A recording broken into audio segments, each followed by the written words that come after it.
In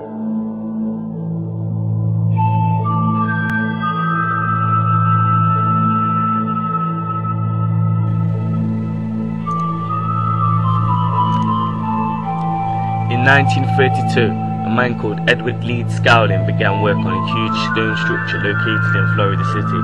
Made in around 28 years, the methods as to how this stone structure was built are still completely unknown today. These are the mysteries of Coral Castle.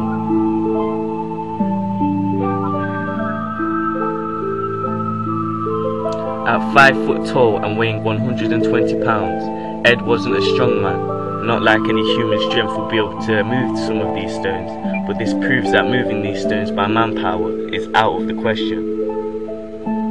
Which leaves the question, how were these stones moved?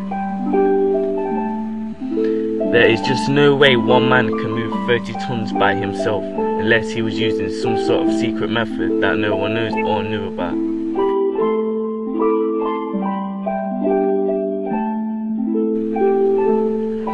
With all of his tools coming from a junkyard, there was nothing special or unique about the equipment he was using. Some of the equipment he used were transformers, magnets, flywheels, reciprocating engines, and a tripod with a strange box sitting on the top. We still do not know how all this equipment fits together, but a lot of theories suggest that anti-gravity is the answer. By changing the magnetic field of the stones, people think Ed could have moved these enormous blocks with ease by floating them through the air, which would help explain how he managed to move the King Stone. Weighing 30 tons, the King Stone is the heaviest stone at Coral Castle, and in my opinion is the most impressive. The stones placed on the top of the King Stones, Ed called the crown.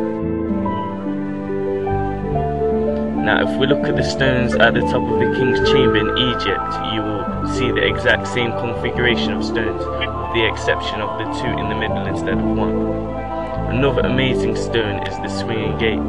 Weighing in at 9 tons, Ed somehow managed to find the stone's centre of gravity and balance it, even so a toddler could push it open with ease.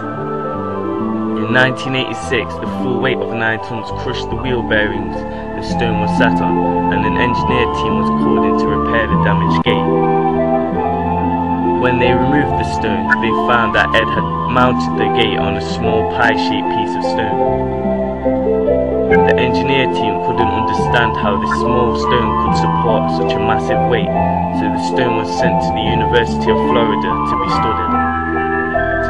The conclusion was that the stone wasn't a meteorite or space debris, but the origin of the stone could not be determined. The materials are not of this earth. Ed never let anyone see him work, so no one saw how he managed to cut and move these stones, and still to this day it is a complete mystery on how he did it. He worked unusual hours, normally 12 AM till 6 AM, just to make sure no one could see his methods of construction, and was said to have some sort of sixth sense to know if anyone was spying on him or not.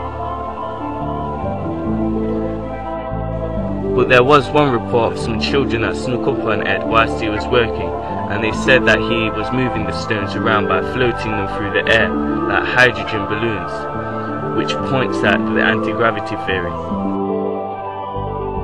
I think it's clear to say something abnormal was going on at Coral Castle.